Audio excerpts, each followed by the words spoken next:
रविपुरम नामक गांव में चिंत्या नामक कारीगर अपने परिवार का पेट पालने के लिए चप्पलें सिलने का काम करता था।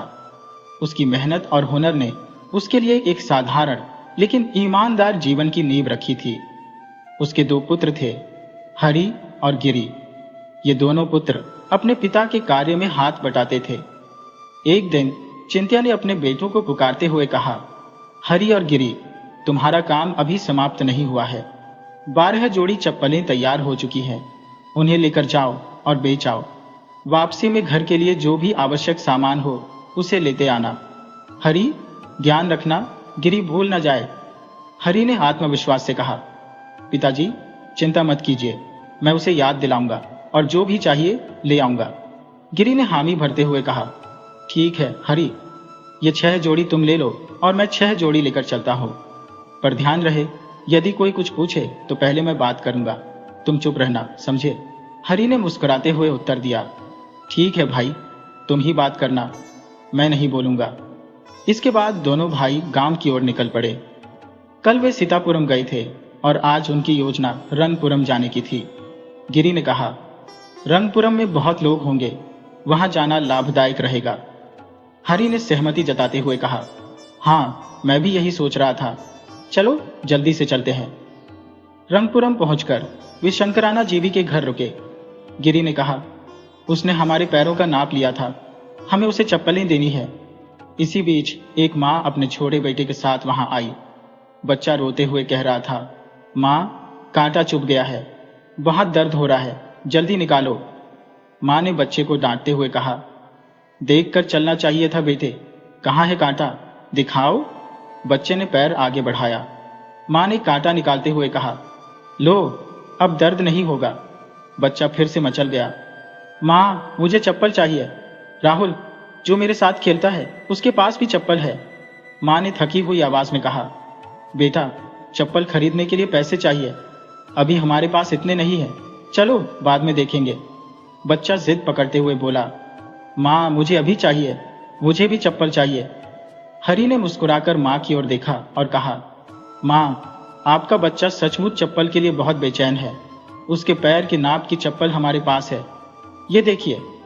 गिरी ने जोड़ते हुए कहा, यह चप्पल उसके पैर में पूरी तरह फिट होगी, इसकी कीमत 4 आना है। माँ ने गहरी सांस लेते हुए 4 आना निकाला और चप्पल खरीद ली। बच्चे की मुस्कान देखते ही ऐसा लगा मानो माँ की थकान पल भर में गायब हो गई।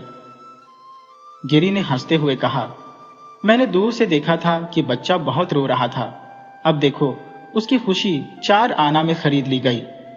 और इस प्रकार वे दोनों भाई अपनी सरलता और ईमानदारी से चप्पलें बेचते हुए लौट पड़े। बच्चे की मां ने निराश स्वर में कहा, मेरे पास इतने पैसे नहीं है, रहने दो बेटा, मैं बाद में ले लूंगी। ये सुनकर हरि और गिरी आगे बढ़ गए। रास्ते में हरि ने गिरी से कहा, भाई तुमने उस गरीब बच्चे को देखा, वो रो रहा था क्योंकि उसके पैर में कांटा चुभा था।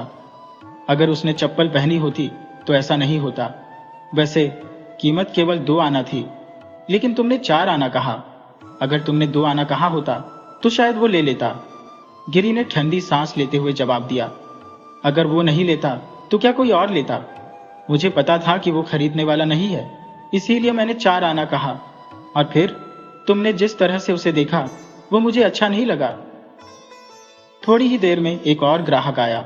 उसने पूछा, भाई चप्पल कितने की है? हरि ने कहा, 2 आना। गिरी ने तुरंत कहा, 4 आना। ग्राहक भौंचक्का रह गया और गुस्से में बोला, यह क्या है? एक कहता है 2 आना और दूसरा कहता है 4 आना। तुम मुझे ठग रहे हो क्या? असल में इसकी कीमत क्या है? हरि ने बात संभालते हुए कहा, भाई देखिए, ये चप्पल 2 आना की है और ये 4 आना की।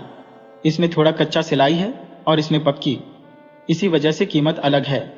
ग्राहक ने दोनों चप्पलों को ध्यान से देखा और कहा, दोनों एक जैसे लगते हैं। खैर मेरे पास 4 आना नहीं है, 2 आना वाली ही दे दो। ग्राहक के जाते ही गिरी गुस्से में हरि पर बरस पड़ा, तुमसे कहा था ना खरीदार से मैं बात करूंगा, अब देखो 2 आना का नुकसान हो गया। पिताजी ने हमें 2 आना में बेचने को कहा था और तुम 4 आना में बेचने की सोच रहे हो। अगर 2 आना में बेचोगे तो ज्यादा लोग खरीदेंगे, समझे?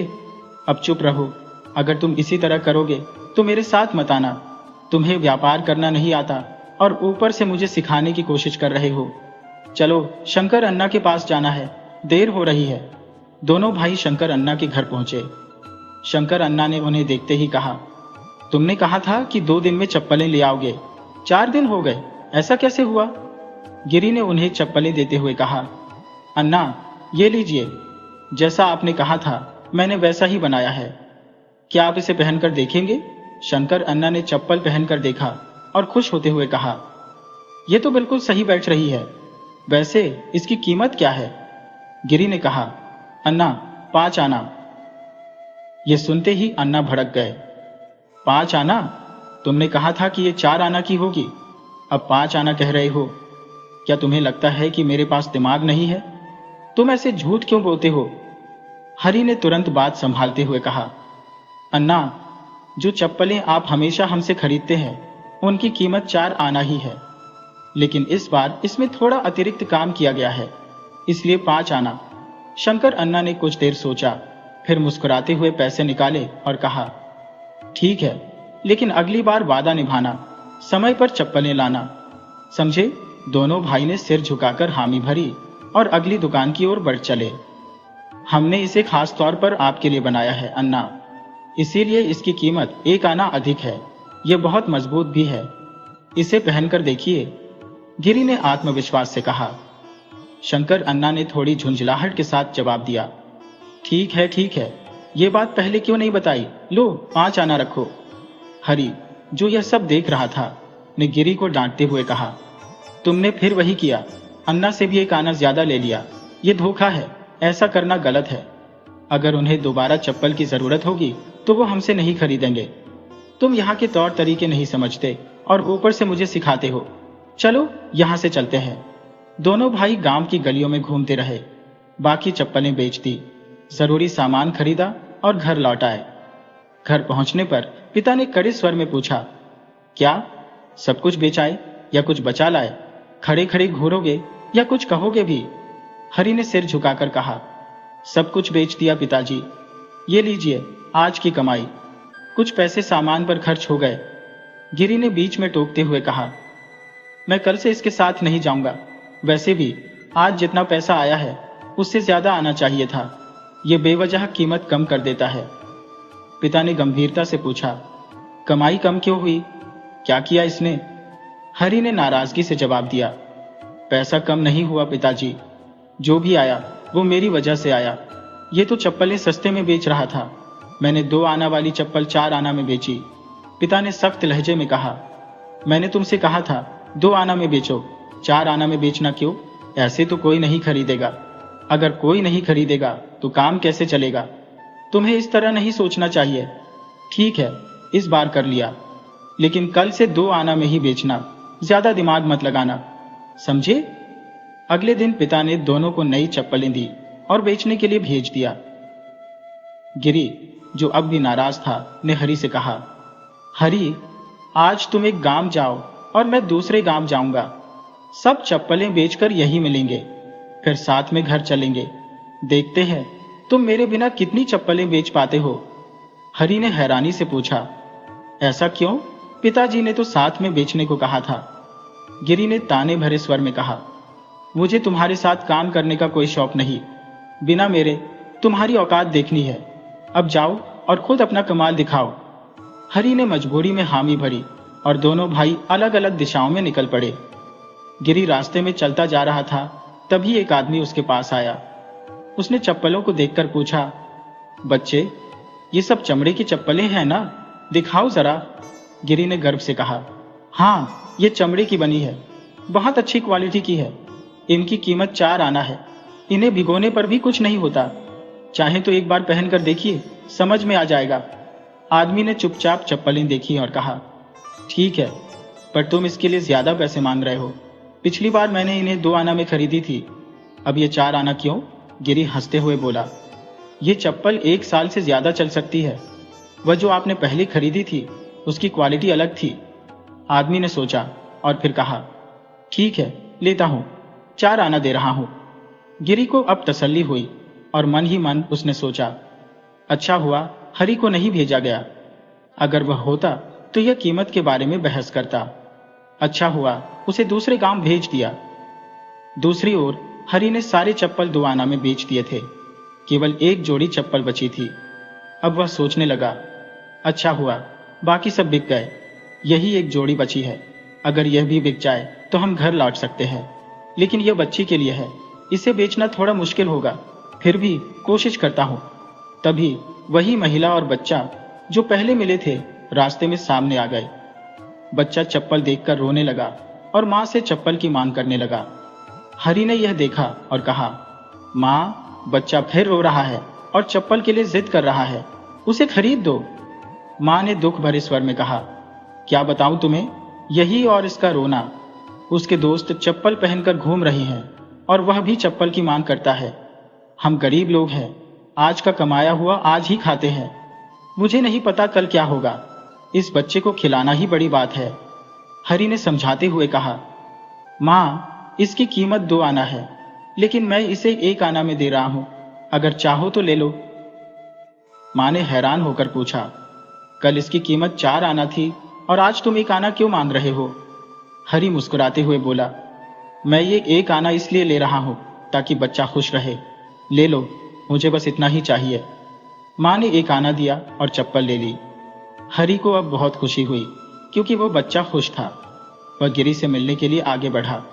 गिरी वहीं बैठा था। जब उसने देखा कि हरि इतनी देर से आया है तो वह चिढ़ते हुए बोला, क्या इतने समय में 6 जोड़ी चप्पलें बेची? मैं तो यहाँ 1 घंटा पहले ही आ गया था। मैंने 6 जोड़ी चप्पलें 20 आना में बेची। मैंने पिता से 8 आना ज्यादा कमाए हैं। हरि ने सिर झुकाकर जवाब दिया, मैंने 6 जोड़ी चप्पलें 11 आना में बेची। पिता ने जो कहा था उससे 1 आना कम मिला। गिरी ने कहा, मुझे पता था तुम यही करोगे, इसीलिए मैंने तुम्हें 7 आने से मना किया था। अब सोचो पिता को क्या जवाब दोगे तुम? फिर दोनों घर वापस आते हैं और पिता से सब कुछ बताते हैं।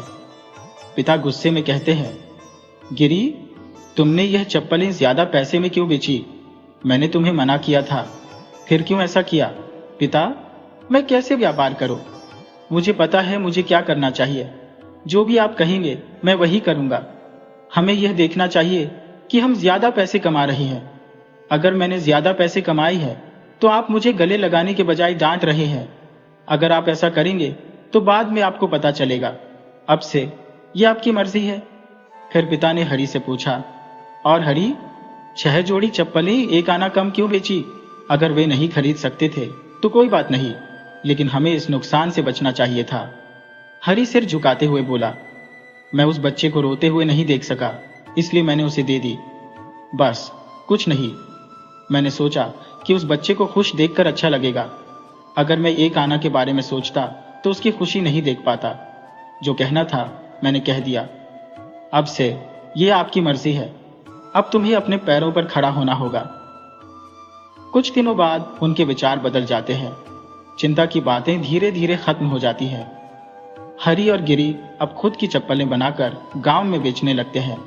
गिरी पैसों के लालच में चप्पलें सही से नहीं बनाता और 6 की जगह 10 जोड़ी चप्पलें बनाता है। हरि अब समझ चुका था, अब हम बड़े हो गए हैं, अब से यही हमारा तरीका होगा। मैं रोज 10 जोड़ी बनाऊंगा और तुम सिर्फ 6 जोड़ी बनाना। मैं सोच रहा हूं कि यहाँ इस घर में रहो। अगर तुम चाहो तो पास में एक घर बना सकते हो। गिरी ने कहा, मैं भी यही नहीं रह सकता, मैं पास में एक घर बना लूंगा।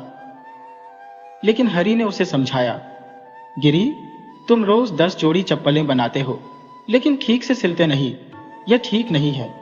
मुझे समझाने की कोशिश मत करो। अब से तुम्हारा तरीका और मेरा तरीका अलग होगा। इस तरह दोनों के रास्ते अलग हो जाते हैं। हरि अपना काम शुरू करता है और पास में एक छोटा सा घर बनाता है। इसी दौरान एक दिन चप्पल सिलते हुए हरि के पास एक बुजुर्ग आदमी आता है। वह थका हारा और भूखा था। बच्चे, मुझे कुछ खाने को दे दो, मैं बहुत भूखा हूं। कुछ दिनों से मैंने कुछ नहीं खाया। हरि ने उसे देखकर कहा, अरे तुम तो बहुत थके हुए लग रहे हो, लो ये 2 रोटियां खा लो, तुम बहुत अच्छे से पेट भर के खाओ। फिर हरि ने देखा कि उसके पैरों में सूजन थी। क्या तुमने चप्पलें नहीं पहनी? बुजुर्ग ने दुखी होकर कहा, मेरे पास खाने के लिए कुछ नहीं है बेटे, चप्पल कैसे खरीद सकता हूँ? मैं तो कई हफ्तों और महीनों से यहाँ वहाँ घूम रहा हूँ, कुछ नहीं मिला, इसीलिए मेरे पैरों की हालत ऐसी हो गई है। क्या करूं बेटे? हरि ने बुजुर्ग को देखा और कहा, दादा तुम इतने उदास मत हो, ये लो, ये चप्पलें ले लो और ये पैसे भी लो। जब भी तुम्हें भूख लगे तो मेरे पास आओ, मैं तुम्हें खाना दूंगा, ठीक है? बुजुर्ग ने हरि को आशीर्वाद दिया। बच्चे, तुम सच में बहुत अच्छे हो, हमेशा खुश रहो। इसी तरह हरि जरूरतमंदों की मदद करता रहता था। एक दिन एक साधु हरि के पास आया और बोला, बच्चे, हरि कैसे हो? नमस्कार। हरि ने कहा, आप कौन है? मुझे तो पहचान नहीं पाया। आप मेरा नाम कैसे जानते हैं? क्या आप मुझे पहले से जानते हैं? साधु मुस्कुराया और बोला, हाँ, मैं तुम्हें बहुत अच्छे से जानता हूँ, लेकिन तुम मुझे नहीं जानते। मेरे पास एक विशेष शक्ति है, मैं सिर्फ किसी का चेहरा देखकर उसे पहचान लेता हूँ। मुझे तुम्हारी दया और अच्छे काम बहुत पसंद आए हैं। बच्चे, तुम्हारे पास पैसे नहीं है, फिर भी तुम इतने अच्छे काम करते हो। अगर तुम्हारे पास पैसा होता तो तुम और भी अच्छे काम करते। हरि ने कहा, ऐसा कुछ नहीं है। अगर कोई मेरे सामने दुखी हो तो मैं उसे बिना मदद किए नहीं देख सकता। जो भी मेरे पास है मैं वही मदद करता हूँ। मुझे जो मैं कर रहा हूँ उससे खुशी मिलती है। साधु ने हरि को एक हीरा दिया और कहा, यह हीरा लो, इसे बेचने से तुम्हें बहुत पैसा मिलेगा। उस पैसों से तुम बहुत लोगों की मदद कर सकोगे, तुम अपनी इच्छा पूरी कर सकोगे, तुम हमेशा खुश और शांतिपूर्वक रहोगे। ये लो बेटा, अब मैं जा रहा हूं, इसे संभाल कर रखना, ध्यान रखना। हरि ने कहा, जो आपने कहा वह सब अच्छा है। मैं अभी चप्पलें सिल रहा हूं, मेरे हाथ ठीक नहीं है, आप इसे कपड़े में लपेटकर घर के अंदर रखना। फिर साधु घर के अंदर गया और उस हीरे को एक ऐसी जगह छिपा दिया जहां कोई उसे देख न सके। कुछ दिनों बाद गिरी हरि से मिलने आया। हरि ने गिरी से पूछा, क्या हुआ गिरी, कैसे हो? तुम्हारा काम कैसा चल रहा है? सब कुछ ठीक है? गिरी बोला, हाँ, मैंने सुना है कि तुमने दुकान खोली थी। हरि ने कहा, नहीं, मैंने दुकान बंद कर दी, लोग मुझसे खरीदने नहीं आ रहे थे। एक दिन गिरी ने हरि से कहा, जो भी मेरे पास आता है 2 दिन बाद वह पैसे के लिए लड़ने आता है।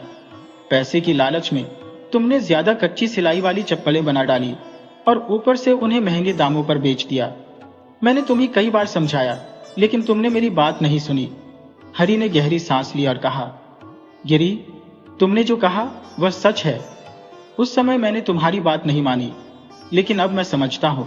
जब भी मैंने दुकान खोली लोग मुझे पहचानते थे और मुझसे खरीदने नहीं आते थे। गिरी, चिंता मत करो, तुम यही रहो, मैं सब संभाल लूंगा। जब तुम मुझसे कुछ खरीदते हो वह किसी और को नहीं जाता और तुम किसी और से खरीदने को नहीं कहते। तुम चिंता मत करो। फिर दोनों भाई मिलकर काम करने लगे। इसी बीच वह साधु जिसने हरि को हीरा दिया था एक दिन वापस आया। वह हरि से बोला, क्या हुआ बेटा हरि, मैंने तुम्हें हीरा दिया था ना? अगर तुम इसे बेचते तो बहुत पैसा कमा सकते थे। तुम अभी तक यही हो? मैंने सोचा था कि तुम अब बड़े महल में रह रहे होंगे। हरि ने उत्तर दिया, बाबा, वह जगह जहां आपने हीरा रखा था वह अब भी वही है। जब से मैंने उसे देखा है मैं सोचता था कि उसे बेचकर पैसे कमाऊं। कभी कभी मैं बिना मेहनत के कमाए गए पैसों के बारे में सोचता था। उस समय पैसे की और अधिक लालच होती और मैं सबसे बड़ी गलती करने में हिचकिचाता नहीं। लेकिन मैं अब खुश हूं बाबा, और जो पैसे मैंने कमाई है उन्हें मैं लोगों की मदद के लिए दान करता हूं। आप वह हीरा ले लें स्वामी। साधु मुस्कुराया और बोला, निश्चित रूप से हरि, तुमने यह समझ लिया है कि एक आदमी को केवल मेहनत करके ही शांति से जीने का सही तरीका है। तुम लोगों की मदद करते रहो, तुम हमेशा खुश रहोगे। फिर हरि संतुष्ट था और अपने भाई के साथ एक अच्छा जीवन जीने लगा।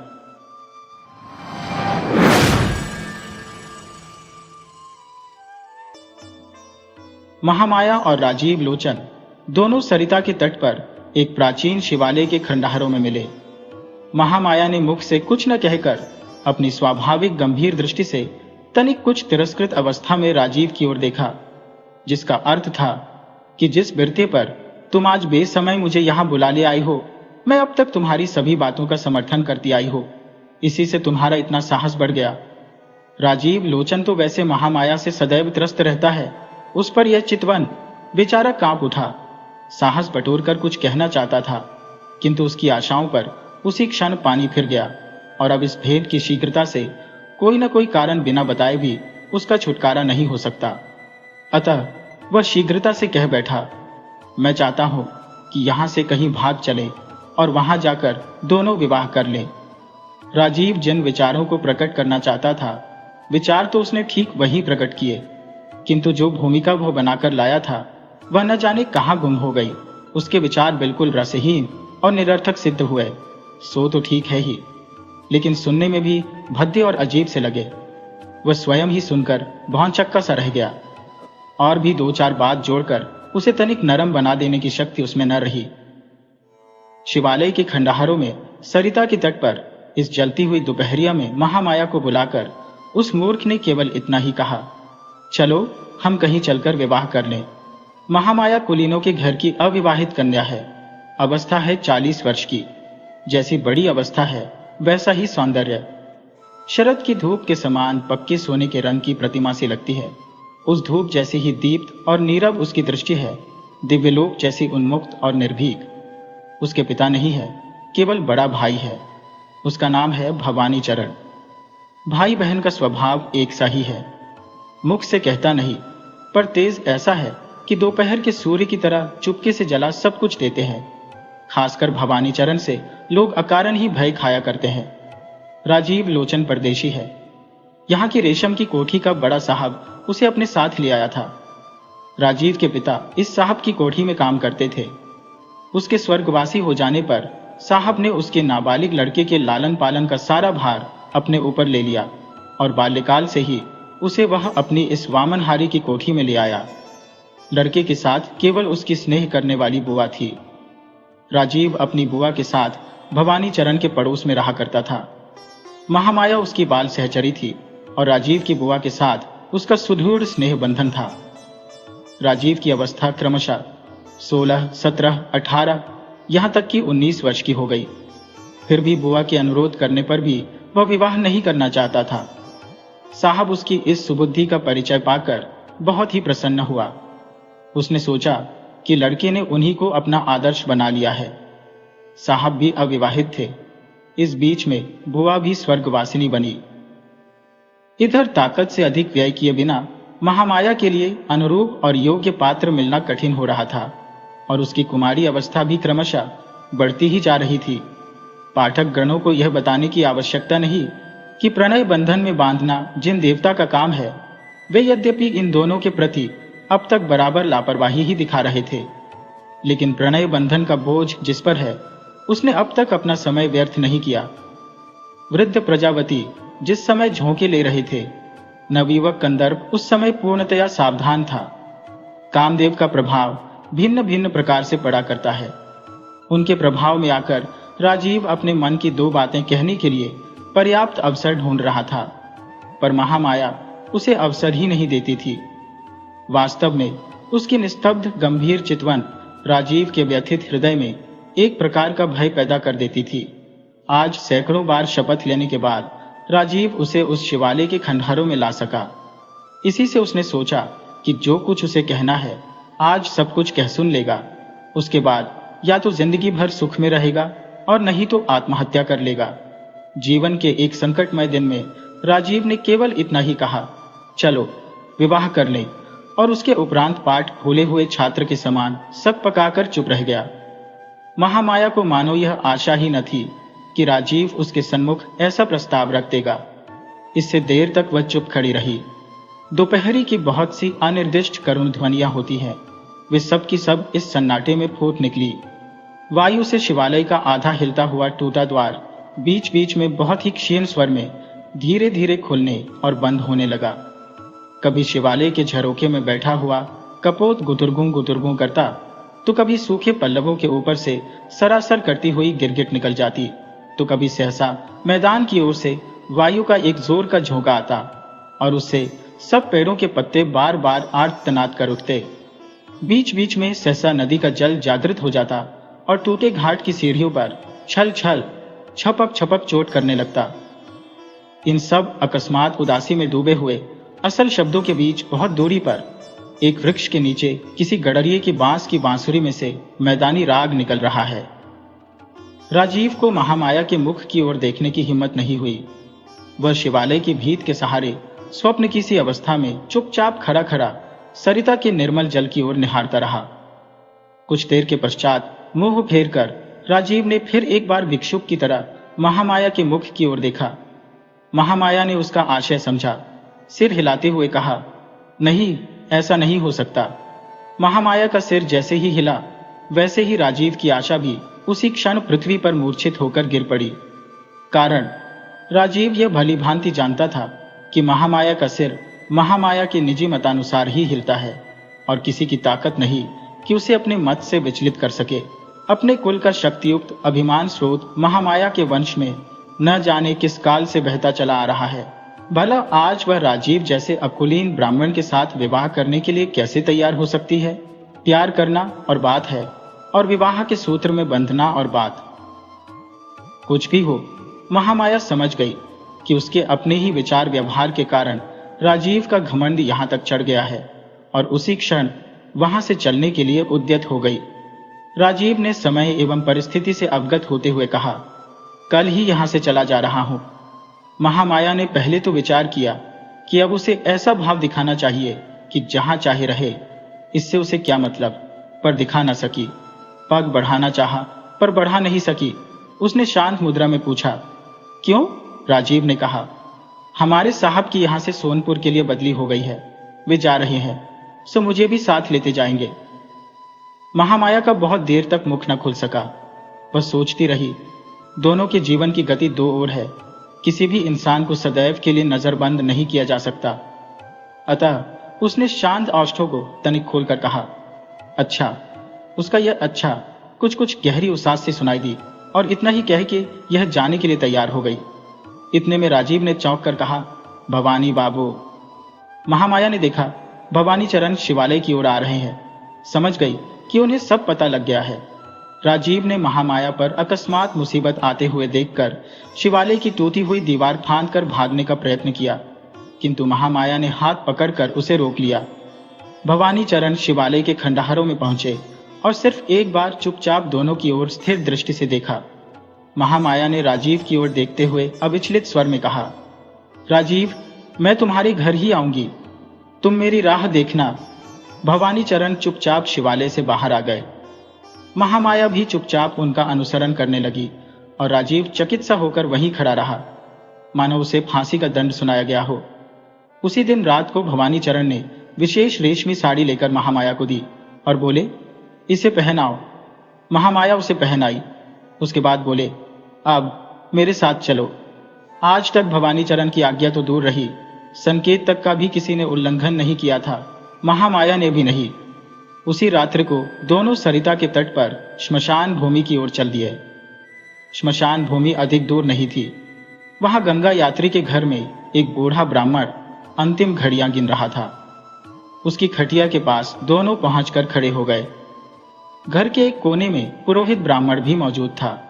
भवानी चरण ने उससे संकेत में कुछ कहा।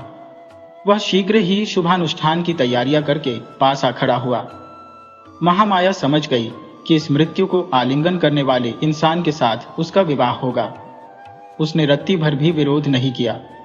समीप में ही जलती हुई दो चिताओं के प्रकाश में उस अंधेरे से घर में मृत्यु की यंत्रणा की आर्त ध्वनि के साथ अस्पष्ट मंत्रोच्चारण मिलाकर महामाया का पानी ग्रहण संस्कार करा दिया गया।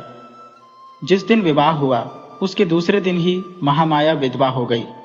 इस दुर्घटना से महामाया को तिलमात्र भी शोक न हुआ और राजीव भी अचानक महामाया के विवाह की सूचना पाकर जैसा दुखी हुआ था, वैधव्य की सूचना से वैसा न हुआ, बल्कि उसे कुछ खुशी हो गई। पहले उसने सोचा कि साहब को सूचित कर दे और उसकी सहायता से इस अमानुषिक अत्याचार पर किसी प्रकार प्रतिबंध लगा दिया जाए। तभी विचार आया कि साहब तो सोनपुर जा चुका है। राजीव को भी वह साथ ले जाना चाहता था, पर वह 1 मास का अवकाश लेकर यहीं रह गया है। महामाया ने उसे वचन दिया है, तुम मेरी राह देखना। उसकी वह किसी प्रकार भी उपेक्षा नहीं कर सकता। इतने में बड़े जोर की आंधी के साथ मूसलाधार वर्षा होने लगी। आंधी क्या थी, भयंकर तूफान था। राजीव को ऐसा महसूस होने लगा मानो अभी उसके सिर पर मकान ही टूट पड़ेगा। जब उसने देखा कि उसके अंतःकरण के समान बाह्य प्रकृति में भी एक प्रकार की प्रलय सी उठ खड़ी हुई है, तब उसे कुछ कुछ शांति सी मिली। उसे ऐसा प्रतीत होने लगा कि मानो स्वयं प्रकृति ही आकाश पाताल एक करके उससे कहीं अधिक शक्ति का प्रयोग करके उसका काम पूरा कर रही है। इसी समय बाहर से किसी ने द्वार पर जोर से धक्का मारा। राजीव ने शीघ्रता के साथ द्वार खोला। घर में भीगे वस्त्र पहने हुए एक स्त्री ने प्रवेश किया। चेहरे पर उसके लंबा अवगुंठन पड़ा हुआ था। राजीव ने उसी क्षण पहचान लिया, यह तो महामाया है। उसने आवेश भरे स्वर में पूछा, महामाया, तुम चिता से उठ आई हो? महामाया ने कहा, हाँ, मैंने वचन दिया था कि मैं तुम्हारे घर आऊंगी, उसी वचन को पालने के लिए आई हो। लेकिन राजीव, मैं अब ठीक पहले की तरह नहीं हूं। मेरा सब कुछ बदल गया है, लेकिन अपने मन में महामाया हो। अब भी बोलो, और यदि तुम वचन दो कि कभी भी तुम मेरा अवगुंठन न हटाओगे, मेरा मुख न निहारोगे, तो मैं जीवन भर तुम्हारे साथ रह सकती हूँ। मृत्यु के चंगुल से वापस मिल जाना ही बहुत है। उस समय और सब बातें तुच्छ मालूम देती है। राजीव ने शीघ्रता से कहा, तुम जैसे चाहो वैसे रहना, मुझे छोड़ जाओगी तो मैं नहीं रह सकता। महामाया ने कहा, तो अभी चलो, तुम्हारा साहब जहां गया है वही ले चलो मुझे। घर में जो कुछ था सब कुछ छोड़ छाड़ कर राजीव महामाया को लेकर उसी प्रकृति के प्रकोप में निकल पड़ा। ऐसा बवंडर चल रहा था कि खड़ा होना मुश्किल था। उसके वेग से कंकड़ियां उड़ उड़कर बंदूक के छर्रों के समान शरीर में चुभने लगी। दोनों इस भय से कहीं सिर पर वृक्ष न गिर पड़े, सड़क छोड़कर विस्तृत मैदान में होकर रास्ता पार करने लगे। बवंडर का जोर पीछे से धकेलने लगा, मानो यह इन्हें इस दुनिया से छीनकर प्रलय की ओर उड़ाए लिए जा रहा हो। पाठक इस कथा को कोरी कभी कल्पना ही न समझे। जिन दिनों यहाँ सती की प्रथा प्रचलित थी, उन्हीं दिनों ऐसी घटनाएं कभी कभी हो जाया करती थी।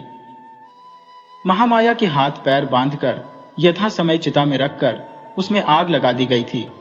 आग भी खूब जोरों से जल उठी थी, लेकिन उसी समय बहुत जोर का बवंडर उठा और मूसलाधार वर्षा पड़ने लगी।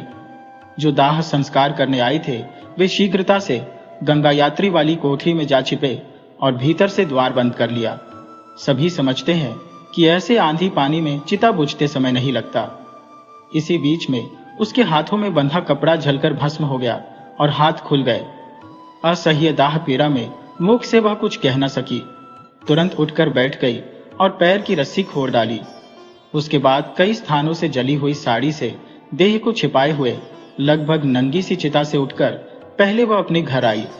घर में कोई था नहीं, सब श्मशान में थे। दीपक जलाकर एक धोती पहनकर महामाया ने एक बार दर्पण में अपना चेहरा देखा और दर्पण जमीन पर दे पटका। फिर कुछ देर खड़ी खड़ी सोचती रही। उसके बाद चेहरे पर लंबा अवगुंठन किया और राजीव के घर की ओर चल दी। इसके बाद जो कुछ हुआ सो पाठकों को मालूम ही है। महामाया अब राजीव के पास ही रहती है, लेकिन राजीव के जीवन में सुख शांति नहीं, दोनों के बीच केवल अवगुंठन का व्यवधान है। लेकिन वह अवगुंठन मौत के समान चिरस्थायी नहीं, अपितु मृत्यु से भी बढ़कर पीड़ा उत्पादक है।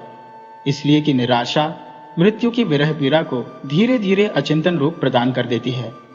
किंतु इस अवगुंठन के पृथक रूप ने एक जीती जागती आशा को प्रतिदिन प्रतिपल व्यथित एवं पीड़ित कर रखा है। एक तो पहले ही महामाया की शांत प्रकृति है, उस पर उसके इस अवगुंठन के भीतर नीरवता दुगुनी असह्य सी प्रतीत होने लगी। राजीव अब ऐसे रहने लगा जैसे उसे मृत्यु की चलती फिरती पुतली ने घेर लिया हो। वह पुतली उसके जीवन को आलिंगन करके नित्य प्रति उसे क्षीण करती जा रही है। राजीव पहले जिस महामाया नाम से परिचित था, उसे तो उसने खो दिया। अब तो वह केवल उसकी सुंदर बाल्य स्मृति पर ही जीवन को अवलंबित करके इस दुनिया में रह सकता है, परंतु उसमें भी अवगुंठन युक्त पुतली सदैव उसके पार्श्व में रहकर बाधा पहुंचाती रहती है। वह सोचता है इंसान में स्वभाव से ही काफी अंतर है, और खासकर महामाया तो महाभारत के कर्ण के समान स्वाभाविक कवचधनी है। वह अपने स्वभाव के इर्द गिर्द एक प्रकार का आवरण लेकर जन्मी है। उपरांत बीच में फिर मानो वह पुनर्जन्म लेकर और एक आवरण लेकर आई है। रात दिन साथ रहती हुई भी वह इतनी दूर चली गई है कि मानो राजीव से उस दूरी को पार नहीं किया जाता, मानो वह केवल एक माया की रेखा के बाहर बैठकर अतृप्त तृषित मन से इस सूक्ष्म एवं अटल रहस्य से अवगत होने का प्रयत्न कर रहा है। जैसे तारागण प्रत्येक निशा में नींद रहित निर्निमेष नथ नयनों से अंधकार यामिनी के रहस्य से अवगत होने के निष्फल प्रयास में रात्रि बिता दिया करते हैं, इस प्रकार ये दोनों चिरपरिचित संग्रहित साथी भिन्न भिन्न जीव के रूप में बहुत काल तक साथ बने रहे। एक दिन बरसात के मौसम में शुक्ल पक्ष की दशमी की रात्रि को बादल फटे और निशिखर ने दर्शन दिए। निशिखर की ज्योत्सना से यामिनी सोती हुई पृथ्वी के सिरहाने बैठी जागरण कर रही थी। उस यामिनी को देखने बिस्तरे से उठकर राजीव भी झरोखे के पास जा बैठा। बरखा और गर्मी के संगम से थके हुए उपवन में से एक प्रकार की सुगंध और झिंगुरों की झिन्न झिन्न की ध्वनि कमरे में आकर उसके मनोराज्य में एक प्रकार की अराजकता व्याप्त कर रही थी। राजीव देख रहा था, बगीचे के अंधकार में खड़े हुए वृक्षों के उस पार शांत स्थिर सरोवर मंजे हुए स्वच्छ रजत थाल के समान चमक रहा है।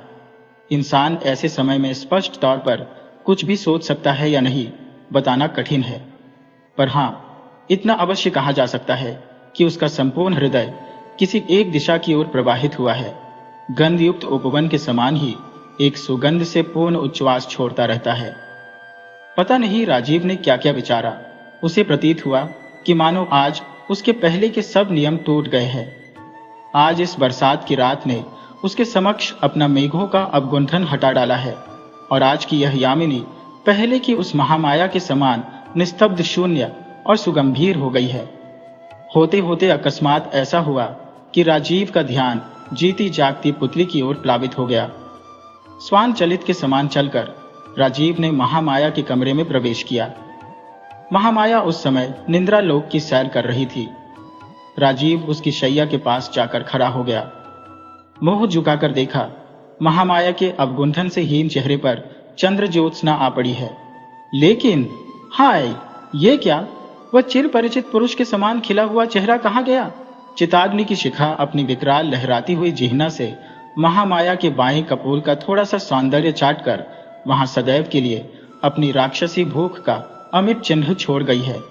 शायद राजीव चौंक पड़ा हो, शायद एक अव्यक्त ध्वनि भी उसके कंठ से मुखरित हो गई होगी। महामाया तत्काल आश्चर्यचकितावस्था में जाग उठी। देखा, सामने राजीव खड़ा है। उसी क्षण वह अवगुंठन खींचकर शैया छोड़कर एकदम उठ खड़ी हुई। राजीव तार गया कि अब उसके सिर पर दामिनी टूटना चाहती है। वह फर्श पर गिर पड़ा और महामाया के चरणों को स्पर्श कर बोला, मुझे क्षमा करो महामाया, मुझे क्षमा कर दो। महामाया कुछ उत्तर न देकर एक पल के लिए भी पीछे की ओर न हटकर घर से बाहर निकल गई। राजीव के घर फिर वह कभी नहीं लौटी। उसका कहीं भी पता न चला। इस क्षमाहीन चिरगमन की क्रोधाग्नि राजीव के संपूर्ण जीवन पर सदैव के लिए सुदीर्घ दग्ध चिन्ह छोड़ गई।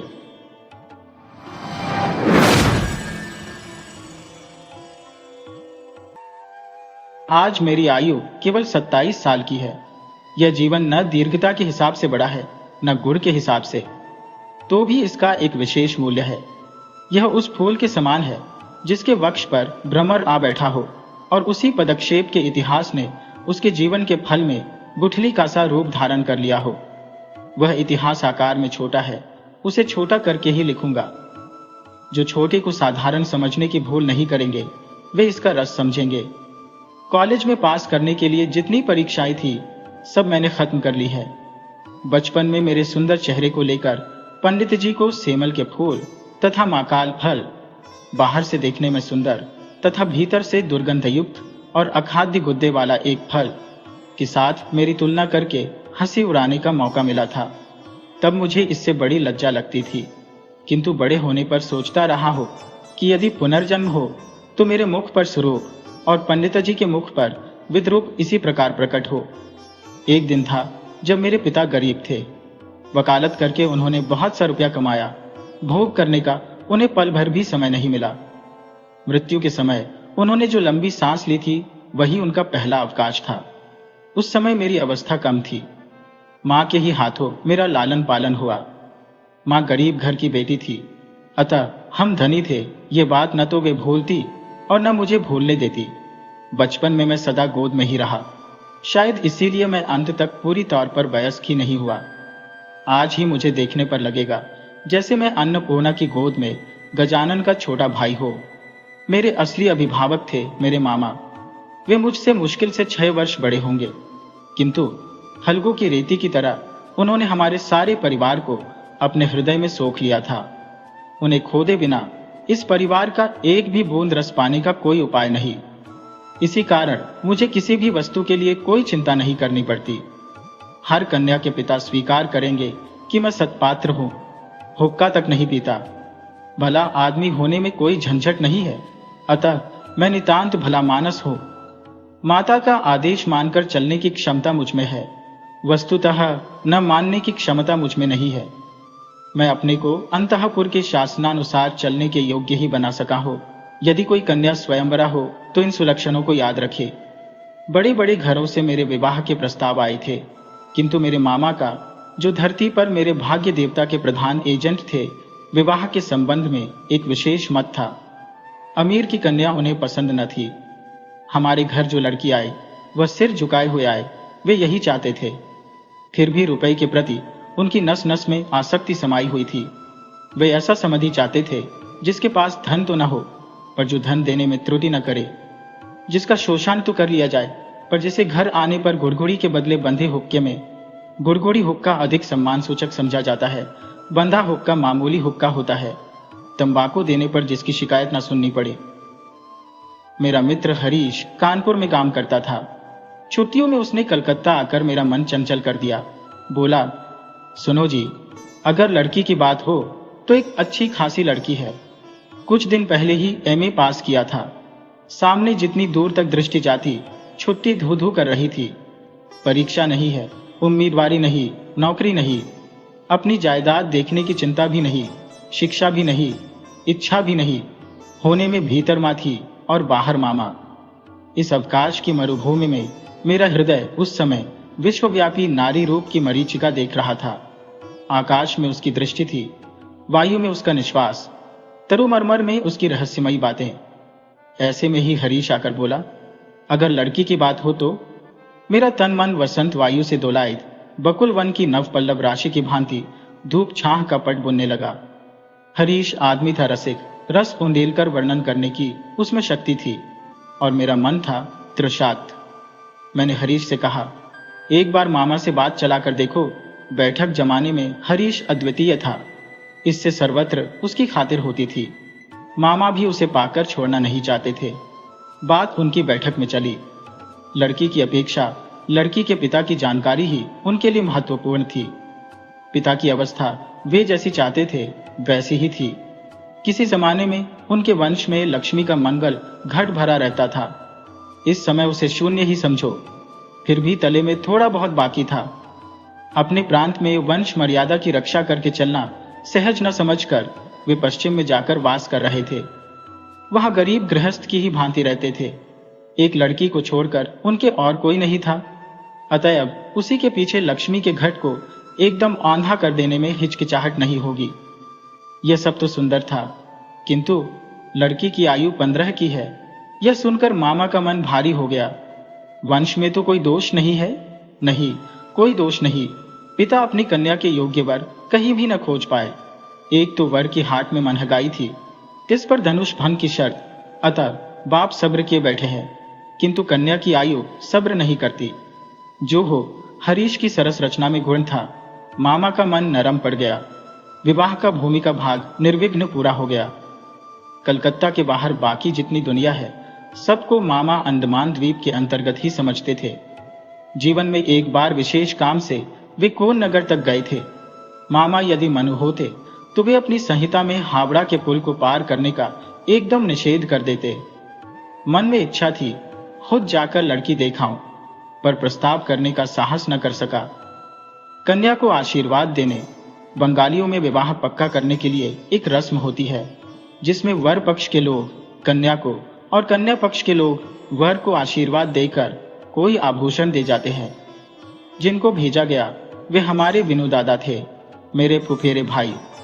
उनके मत, रुचि एवं दक्षता पर मैं 16 आने निर्भर कर सकता था। लौटकर विनू दादा ने कहा, बुरी नहीं है जी, असली सोना है। विनू दादा की भाषा अत्यंत संयत थी। जहां हम कहते थे अपूर्व, वहां वे कहते काम चलाओ। अतएव मैं समझा मेरे भाग्य में पंचशर का प्रजापति से कोई विरोध नहीं है। कहना व्यर्थ है, विवाह के उपलक्ष्य में कन्या पक्ष को ही कलकत्ता आना पड़ा। कन्या के पिता शंभूनाथ बाबू हरीश पर कितना विश्वास करते थे, इसका प्रमाण यह था कि विवाह के 3 दिन पहले उन्होंने मुझे पहली बार देखा और आशीर्वाद की रस्म पूरी कर गए। उनकी अवस्था 40 के ही आसपास होगी। बाल काले थे, मूंछों का पकना अभी प्रारंभ ही हुआ था। रूपवान थे, भीड़ में देखने पर सबसे पहले उन्हीं पर नजर पड़ने लायक उनका चेहरा था। आशा करता हूं कि मुझे देखकर वे खुश हुए। समझना कठिन था क्योंकि वे अल्पभाषी थे। जो एकाध बात कहते भी थे उसे मानो पूरा जोर देकर नहीं कहते थे। इस बीच मामा का मोह अबाध गति से चल रहा था। धन में, मान में हमारा स्थान शहर में किसी से कम नहीं था। वे नाना प्रकार से इसी का प्रचार कर रहे थे। शंभूनाथ बाबू ने इस बात में बिल्कुल योग नहीं दिया। किसी भी प्रसंग में कोई हाँ या हो तक नहीं सुनाई पड़ी। मैं होता तो निरुत्साहित हो जाता, किंतु मामा को हतोत्साहित करना कठिन था। उन्होंने शंभूनाथ बाबू का शांत स्वभाव देखकर सोचा कि आदमी बिल्कुल निर्जीव है, तनिक भी तेज नहीं। समधियों में और जो हो, तेज भाव होना पाप है। अतएव मन ही मन मामा खुश हुए। शंभूनाथ बाबू जब उठे तो मामा ने संक्षेप में ऊपर से ही उनको विदा कर दिया। गाड़ी में बिठाने नहीं गए। दहेज के संबंध में दोनों पक्षों में बात पक्की हो गई थी। मामा अपने को असाधारण चतुर समझकर गर्व करते थे। बातचीत में वे कहीं भी कोई छिद्र न छोड़ते। रुपये की संख्या तो निश्चित थी ही, ऊपर से गहना कितने भर एवं सोना किस दर का होगा, यह भी एकदम तय हो गया था। मैं स्वयं इन बातों में नहीं था, न जानता ही था कि क्या लेन देन निश्चित हुआ है। मैं जानता था कि यह स्थूल भाग ही विवाह का एक प्रधान अंग है, एवं उस अंश का भार जिनके ऊपर है वे एक कौड़ी भी नहीं ठगाएंगे। वस्तुतः अत्यंत चतुर व्यक्ति के रूप में मामा हमारे सारे परिवार में गर्व की प्रधान वस्तु थे। जहां कहीं भी हमारा कोई संबंध हो, पर्वत ही बुद्धि की लड़ाई में जीतेंगे, ये बिल्कुल पक्की बात थी। इसलिए हमारे यहाँ कभी न रहने पर भी एवं दूसरे पक्ष में कठिन अभाव होते हुए भी हम जीतेंगे। हमारे परिवार की जिद थी, इसमें चाहे कोई बचे या मरे। हल्दी चढ़ाने की रस्म बड़ी धूमधाम से हुई। ढोने वाले इतने थे कि उनकी संख्या का हिसाब रखने के लिए क्लर्क रखना पड़ता। उनको विदा करने में अवर पक्ष का जो नाको दम होगा, उसका स्मरण करके मामा के साथ स्वर मिलाकर मां खूब हंसी। बैंड, शहनाई, फैंसी कंसर्ट आदि जहां जितने प्रकार की जोरदार आवाजें थी, सबको एक साथ मिलाकर बर्बर कोलाहल रूपी मस्त हाथी द्वारा संगीत सरस्वती के परवीन को दलित विदलित करता हुआ मैं विवाह के घर में जा पहुंचा। अंगूठी, हार, जरी, जवाहरात से मेरा शरीर ऐसा लग रहा था जैसे गहने की दुकान नीलाम पर चढ़ी हो। उनके भावी जमाता का मूल्य कितना था, यह जैसे कुछ मात्रा में सर्वांग में स्पष्ट रूप से लिखकर भावी ससुर के साथ मुकाबला करने चला था। मामा विवाह के घर पहुंचकर प्रसन्न नहीं हुए। एक तो आंगन में बारातियों के बैठने के लायक जगह नहीं थी, इस पर संपूर्ण आयोजन एकदम साधारण ढंग का था। ऊपर से शंभूनाथ बाबू का व्यवहार भी निहायत ठंडा था। उनकी विनय अजस्र नहीं थी, मुंह में शब्द ही न थे। बैठे गले, गंजी खोपड़ी, कृष्णवर्ण एवं स्थूल शरीर वाले उनके एक वकील मित्र यदि कमर में चादर बांधे, बराबर हाथ जोड़े, सिर हिलाते हुए नम्रतापूर्ण स्मितहास्य और गदगद वचनों से कंसर्ट पार्टी के करताल बजाने वाले से लेकर वरकर्ता तक प्रत्येक को बार बार प्रचुर मात्रा में अभिषिक्त न कर देते तो शुरू में ही मामला इस पार या उस पार हो जाता। मेरे सभा में बैठने के कुछ देर बाद ही मामा शंभूनाथ बाबू को बगल के कमरे में बुला ले गए। पता नहीं क्या बातें हुई। कुछ देर बाद ही शंभूनाथ बाबू ने आकर मुझसे कहा, लाला जी जरा इधर तो आइए। मामला यह था, सभी का न हो, किंतु किसी किसी मनुष्य का जीवन में कोई एक लक्ष्य रहता है। मामा का एकमात्र लक्ष्य था, वे किसी भी प्रकार किसी से ठगे नहीं जाएंगे। उन्हें डर था कि उनके समधी उन्हें गहनों में धोखा दे सकते हैं। विवाह कार्य समाप्त हो जाने पर उस धोखे का कोई प्रतिकार ना हो सकेगा। घर किराया, सौगात, लोगों की विदाई आदि के विषय में जिस प्रकार की खींचातानी का परिचय मिला, उससे मामा ने निश्चय किया था लेने देने के संबंध में इस आदमी की केवल जबानी बात पर निर्भर रहने से काम न चलेगा। इसी कारण घर के सुनार तक को साथ लाए थे। बगल के कमरे में जाकर देखा, मामा एक कुर्सी पर बैठे थे, एक सुनार अपनी तराजू, बाट और कसौटी आदि ली जमीन पर। शंभूनाथ बाबू ने मुझसे कहा, तुम्हारे मामा कहते हैं कि विवाह कार्य शुरू होने के पहले ही वे कन्या के सारे गहने जंचवा देखेंगे, इसमें तुम्हारी क्या राय है? मैं सिर नीचा किए चुप रहा। मामा बोले, वह क्या कहेगा? मैं जो कहूंगा वही होगा। शंभूनाथ बाबू ने मेरी ओर देखकर कहा, तो फिर यही तय रहा, ये जो कहेंगे वही होगा, इस संबंध में तुम्हें कुछ नहीं कहना है? मैंने जरा गर्दन हिलाकर इशारे से बताया, इन सब बातों में मेरा बिल्कुल भी अधिकार नहीं है। अच्छा तो बैठो, लड़की के शरीर से सारा गहना उतार कर लाता हूं। ये कहते हुए वे उठे। मामा बोले, अनुपम यहां क्या करेगा? वह सभा में जाकर बैठे। शंभूनाथ बोले, नहीं, सभा में नहीं, यहीं बैठना होगा। कुछ देर बाद उन्होंने एक अंगोछे में बंधे गहने लाकर चौकी के ऊपर बिछा दिए। सारे गहने उनके पितामही के जमाने के थे। नए फैशन का बारीक काम न था, जैसा मोटा था वैसा ही भारी था। सुनार ने हाथ में गहने उठाकर कहा, इन्हें क्या देखो, इसमें कोई मिलावट नहीं है, ऐसे सोने का आजकल व्यवहार ही नहीं होता। ये कहते हुए उसने मकर के मोह वाला मोटा एक बाला कुछ दबाकर दिखाया।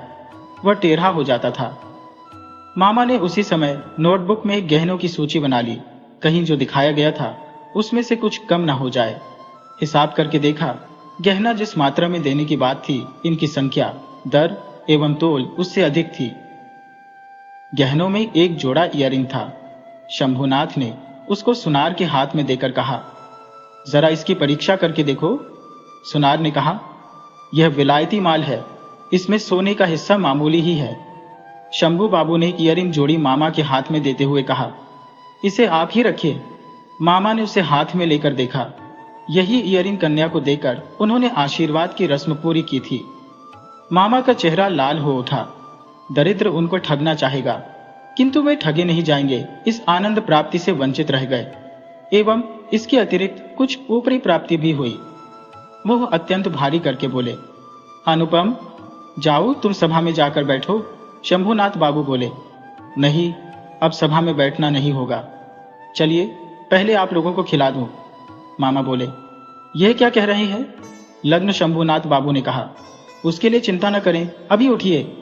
आदमी निहायत भला मानस था, किंतु अंदर से कुछ ज्यादा हठी प्रतीत हुआ। मामा को उठना पड़ा। बारातियों का भी भोजन हो गया। आयोजन में आडंबर नहीं था, किंतु रसोई अच्छी बनी थी और सब कुछ साफ सुथरा। इससे सभी तृप्त हो गए। बारातियों का भोजन समाप्त होने पर शंभूनाथ बाबू ने मुझसे खाने को कहा। मामा ने कहा, ये क्या कह रहे हैं? विवाह के पहले वर कैसे भोजन करेगा? इस संबंध में वे मामा के व्यक्त की मत की पूर्ण उपेक्षा करके मेरी ओर देखकर बोले, तुम क्या कहते हो? भोजन के लिए बैठने में कोई दोष है? मूर्तिमती मात्र आज्ञा स्वरूप मामा उपस्थित थे। उनके विरुद्ध चलना मेरे लिए असंभव था। मैं भोजन के लिए न बैठ सका। तब शंभूनाथ बाबू ने मामा से कहा, आप लोगों को बहुत कष्ट दिया है। हम लोग धनी नहीं है, आप लोगों के योग्य व्यवस्था नहीं कर सके, क्षमा करेंगे। रात हो गई है, आप लोगों का कष्ट और नहीं बढ़ाना चाहता। तो फिर इस समय मामा बोले, तो सभा में चलिए, हम तो तैयार हैं। शंभूनाथ बोले, तब आपकी गाड़ी बुलवा दो। मामा ने आश्चर्य से कहा, मजाक कर रही हैं क्या? शंभूनाथ ने कहा, मजाक तो आप ही कर चुके हैं। मजाक के संपर्क को स्थायी करने की मेरी इच्छा नहीं है। मामा दोनों आंखें विस्फारित किए अवाक रह गए।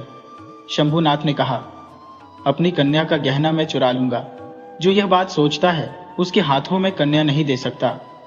मुझसे एक शब्द कहना भी उन्होंने आवश्यक नहीं समझा, कारण प्रमाणित हो गया था, मैं कुछ भी नहीं था। उसके बाद जो हुआ उसे कहने की इच्छा नहीं होती। झाड़ फानूस तोड़ फोड़ कर चीज वस्तु को नष्ट भ्रष्ट करके बारातियों का दल दक्ष यज्ञ का नाटक पूरा करके बाहर चला आया। घर लौटने पर बैंड, शहनाई और कंसर्ट सब साथ नहीं बजे एवं अभ्रक के झाड़ों ने आकाश के तारों के ऊपर अपने कर्तव्य का निर्वाह करके कहां महानिर्वाण प्राप्त किया पता नहीं चला। घर के सब लोग क्रोध से आग बबूला हो गए। कन्या के पिता को इतना घमंड कलयुग पूर्ण रूप से आ गया है। सब बोले, देखिए लड़की का विवाह कैसे करते हैं, किंतु लड़की का विवाह नहीं होगा। यह भय जिसके मन में न हो, उसको दंड देने का क्या उपाय है। बंगाल भर में मैं ही एकमात्र पुरुष था जिसको स्वयं कन्या के पिता ने जनवासे से लौटा दिया था। इतने बड़े सत्पात्र के माथे पर कलंक का इतना बड़ा दाग किस दुष्ट ग्रह ने इतना प्रचार करके गाजे बाजे से समारोह करके आंक दिया।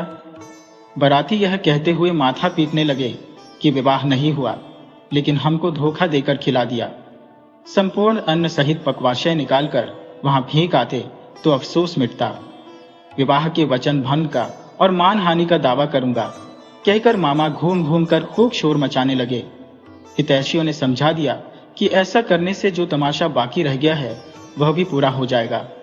कहना व्यर्थ है, मैं भी खूब क्रोधित हुआ था। किसी प्रकार शंभुनाथ बुरी तरह हार कर मेरे पैरों पर आ गिरे। मूंछों की रेखा पर ताप देते देते केवल यही कामना करने लगा, किंतु इस आक्रोश की काली धारा के समीप एक और स्रोत बह रहा था जिसका रंग बिल्कुल भी काला नहीं था। संपूर्ण मन उस अपरिचित की ओर दौड़ गया। अभी तक उसे किसी भी प्रकार वापस नहीं मोड़ सका। दीवार की आड़ में रह गया। उसके माथे पर चंदन चर्चित था, देह पर लाल साड़ी, चेहरे पर लज्जा की ललाई। हृदय में क्या था यह कैसे कह सकता हूं।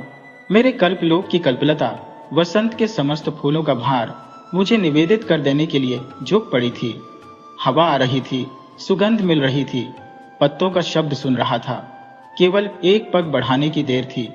इसी बीच वह पग भर की दूरी क्षण भर में असीम हो गई। इतने दिन तक रोज शाम को मैंने विनू दादा के घर जाकर उनको परेशान कर डाला था। विनू दादा की वर्णन शैली की अत्यंत सघन संक्षिप्तता के कारण उनकी प्रत्येक बात ने स्फुल्लिंग के समान मेरे मन में आग लगा दी थी। मैंने समझा था कि लड़की का रूप बड़ा अपूर्व था, किंतु न तो उसे आंखों देखा और न उसका चित्र। सब कुछ अस्पष्ट रह गया। बाहर तो उसने पकड़ दी ही नहीं, उसे मन में भी न ला सका। इसी कारण भूत के समान दीर्घ निश्वास लेकर मन उस दिन की उस विवाह सभा की दीवार के बाहर चक्कर काटने लगा। हरीश से सुना, लड़की को मेरा फोटोग्राफ दिखाया गया था, पसंद अवश्य किया होगा, न करने का तो कोई कारण ही न था। मेरा मन कहता है वह चित्र उसने किसी बक्स में छिपा रखा है। कमरे का दरवाजा बंद करके अकेली किसी निर्जन दोपहरी में क्या वह उसे खोलकर न देखती होगी?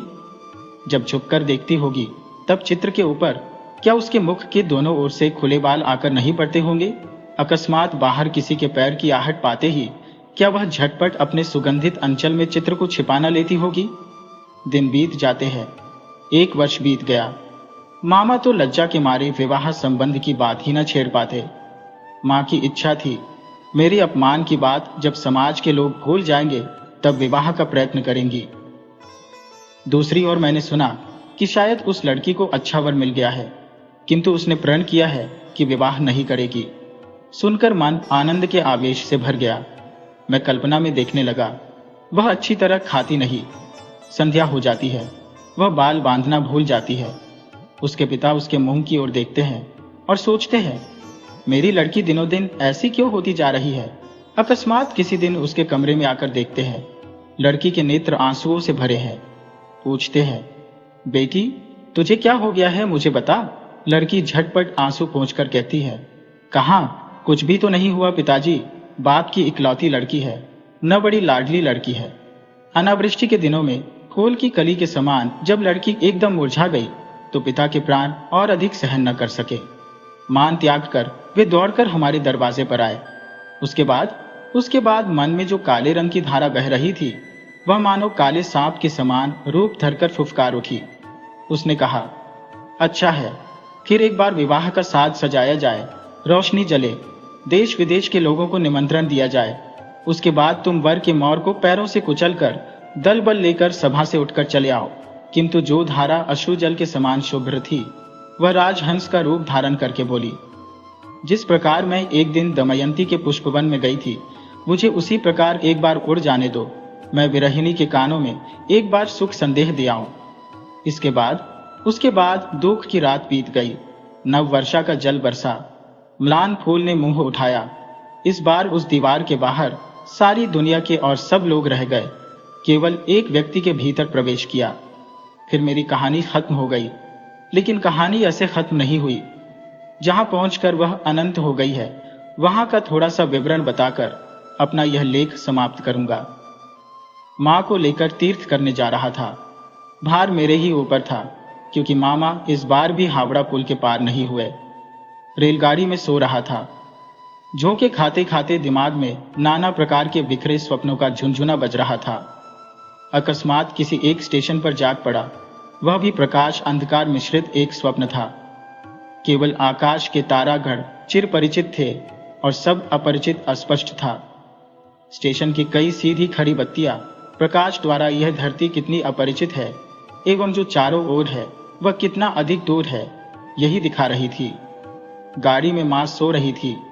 बत्ती के नीचे हरा पर्दा टंगा था। ट्रंक, बक्स, सामान सब एक दूसरे के ऊपर तितर बितर पड़े थे। वह मानो स्वप्न लोक का उलटा पुलटा सामान हो, जो संध्या की हरी बत्ती के टिमटिमाते प्रकाश में होने और न होने के बीच न जाने किस ढंग से पड़ा था। इस बीच उस विचित्र जगत की अद्भुत रात में कोई बोल उठा, जल्दी आ जाओ, इस डिब्बे में जगह है। लगा जैसे गीत सुना हो। बंगाली लड़की के मुख से बंगला बोली। कितनी मधुर लगती है। इसका पूरा पूरा अनुमान ऐसे अनुपयुक्त स्थान पर अचानक सुनकर ही किया जा सकता है, किंतु इस स्वर को निरी एक लड़की का स्वर कहकर श्रेणीभुक्त कर देने से काम नहीं चलेगा। ये किसी अन्य व्यक्ति का स्वर था। सुनते ही मन कह उठता है, ऐसा तो पहले कभी नहीं सुना। गले का स्वर मेरे लिए सदा ही बड़ा सत्य रहा है। रूप भी कम बड़ी वस्तु नहीं है, किंतु मनुष्य में जो अंतरतम और अनिर्वचनीय है, मुझे लगता है जैसे कंठ स्वर उसी की आकृति हो। चटपट जंगला खोलकर मैंने मुंह बाहर निकाला। कुछ भी न दिखा। प्लेटफार्म पर अंधेरे में खड़े गार्ड ने अपनी एक आंख वाली लालटेन हिलाई। गाड़ी चल दी। मैं जंगली के पास बैठा रहा। मेरी आंखों के सामने कोई मूर्ति न थी, किंतु हृदय में मैं एक हृदय का रूप देखने लगा। वह जैसे इस तारामयी रात्रि के समान हो, जो आवृत कर लेती है, किंतु उसे पकड़ा नहीं जा सकता। जो स्वर, अपरिचित कंठ के स्वर, क्षण भर में ही तुम मेरे चिर परिचित के आसन पर आकर बैठ गए हो। तुम कैसे अद्भुत हो। चंचल काल के क्षुब्ध हृदय के ऊपर के फूल के समान खिले हो, किंतु उसकी लहरों के आंदोलन से कोई पंखुड़ी तक नहीं हिलती। अपरिमेय कोमलता में जरा भी दाग नहीं पड़ता। गाड़ी लोहे के मृदंग पर ताल देती हुई चली। मैं मन ही मन गाना सुनता जा रहा था। उसकी एक ही टेक थी, डिब्बे में जगह है क्या? जगह है क्या? जगह मिले कैसे? कोई किसी को नहीं पहचानता। साथ ही यह न पहचानना मात्र कोहरा है, माया है।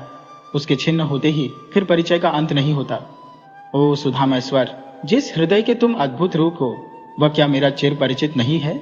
जगह है, जल्दी बुलाया था, जल्दी ही आया हूं। क्षण भर भी देर नहीं की है। रात में ठीक से नींद नहीं आई।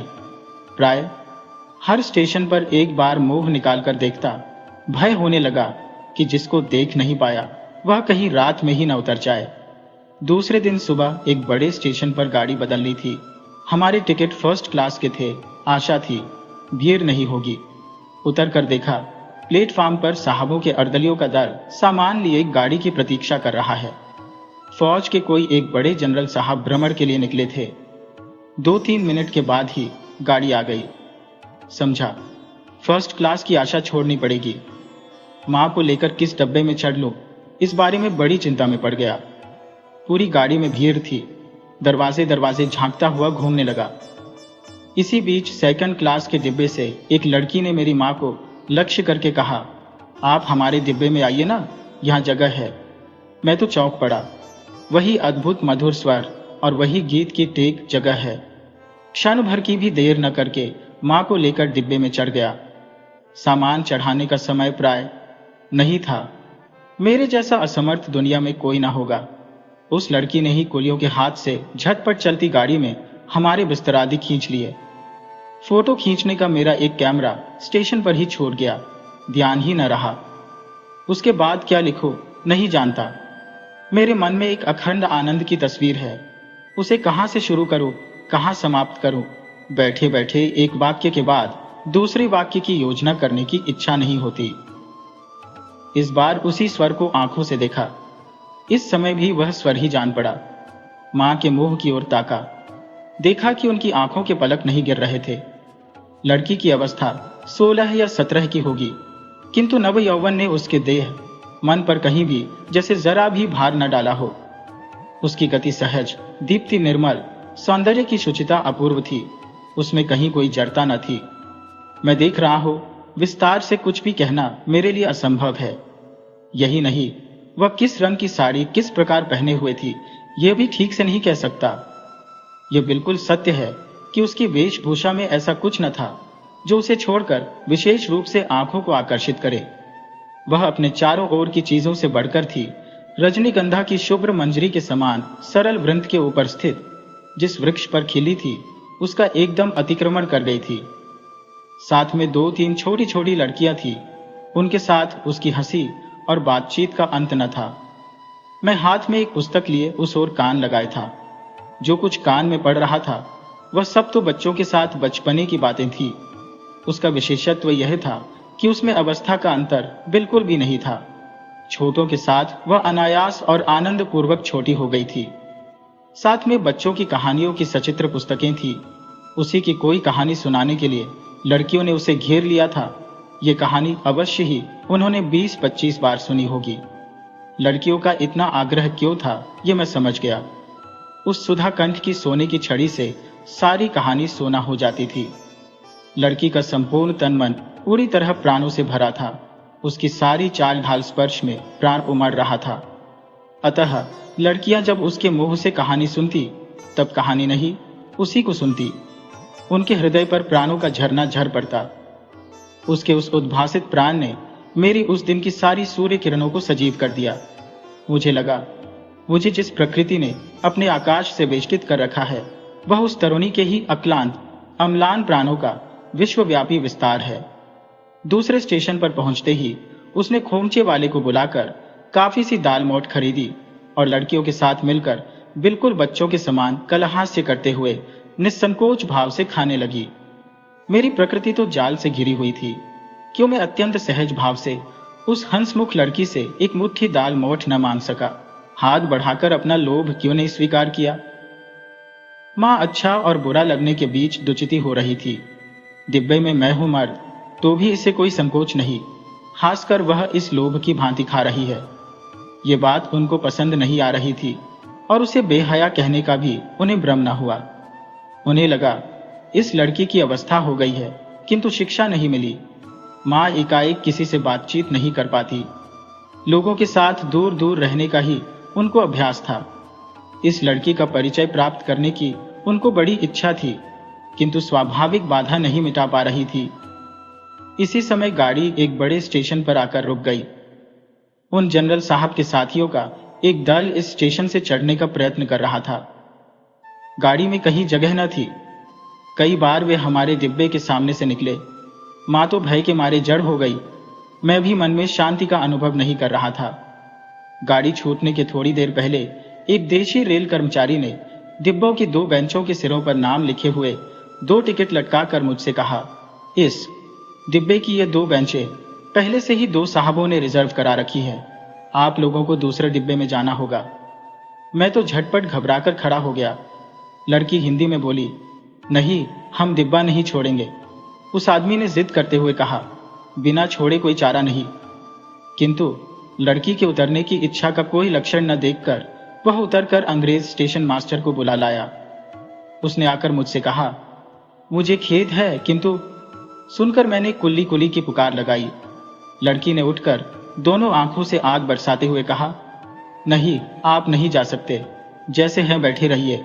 यह कहकर उसने दरवाजे के पास खड़े होकर स्टेशन मास्टर से अंग्रेजी में कहा, यह डिब्बा पहले से रिजर्व है, यह बात झूठ है। यह कहकर उसने नाम लिखे टिकटों को खोलकर प्लेटफॉर्म पर फेंक दिया। इस बीच में वर्दी पहने साहब अर्दली के साथ दरवाजे के पास आकर खड़ा हो गया था। डिब्बे में अपना सामान चढ़ाने के लिए पहले उसने अर्दली को इशारा किया था। उसके पश्चात लड़की के मुंह की ओर देखकर, उसकी बात सुनकर, मुख मुद्रा देखकर स्टेशन मास्टर को थोड़ा छुपा और उसको ओट में ले जाकर पता नहीं क्या कहा। देखा गया गाड़ी छूटने का समय बीत चुकने पर भी और एक डिब्बा जोड़ा गया, तब कहीं ट्रेन छूटी। लड़की ने अपना दलबल लेकर फिर दोबारा दाल मोठ खाना शुरू कर दिया और मैं शर्म के मारे जंगले के बाहर मुंह निकालकर प्रकृति की शोभा देखने लगा। गाड़ी कानपुर में आकर रुकी। लड़की सामान बांधकर तैयार थी। स्टेशन पर एक बंगाली नौकर उनको उतारने का प्रयत्न करने लगा। तब फिर मां से न रहा गया। पूछा, तुम्हारा नाम क्या है बेटी? लड़की बोली, मेरा नाम कल्याणी है। सुनकर मां और मैं दोनों ही चौंक पड़े। तुम्हारे पिता, वे यहाँ डॉक्टर है, उनका नाम शंभुनाथ सेन है। उसके बाद ही वे उतर गईं। उपसंहार मामा के निषेध को अमान्य करके माता की आज्ञा ठुकराकर मैं अब कानपुर आ गया हूँ। कल्याणी के पिता और कल्याणी से भेंट हुई है। हाथ जोड़े है, सिर झुकाया है।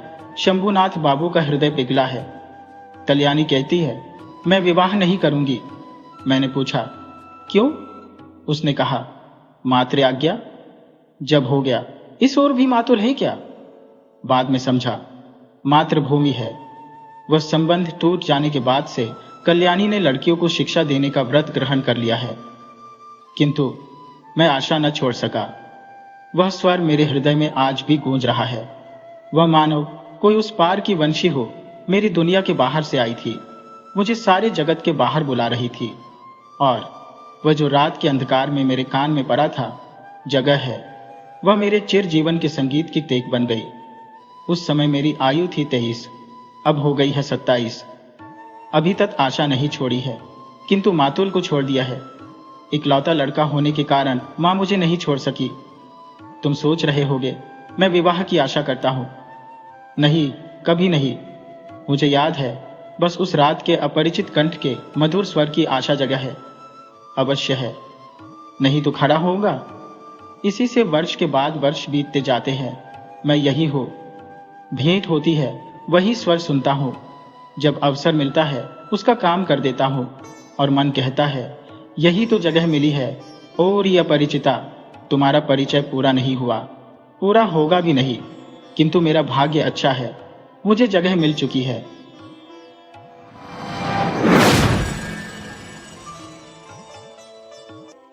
वीडियो अच्छी लगी हो तो इसे लाइक करें और ऐसी ही मज़ेदार कहानियों के लिए चैनल को सब्सक्राइब करें और बेल आइकन दबाएं। ज़्यादा से ज़्यादा अपने दोस्तों को शेयर करें। धन्यवाद।